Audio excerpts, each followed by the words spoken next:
আজকে আমার লাঞ্চ থালিতে রয়েছে 2 পিস মাছ ভাজা, 2 পিস পেঁপে সিদ্ধ, 1 বাটি ডাল, সেটাও আমি পেঁপে দিয়েই করেছি, আর এদিকে রয়েছে লেবু।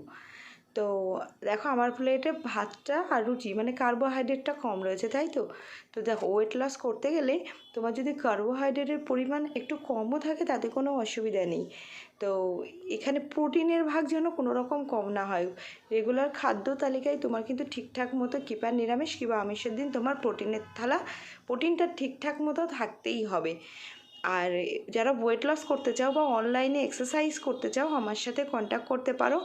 এরকম বাড়ির খাবার খেয়েই, কোনো দামি খাবার নয়, ঘরোয়া বাড়ির খাবার খেয়ে আর ঘরে অনলাইনে বসে এক্সারসাইজ করে তুমি মাসে 4 থেকে 5 কিলো ওয়েট নর্মালি লস করতে পারবে। তো আমার ভিডিওটা যদি ভালো লাগে একটা লাইক, কমেন্ট আর একটা শেয়ার করে দিও, একটা সাবস্ক্রাইব করো। টাটা।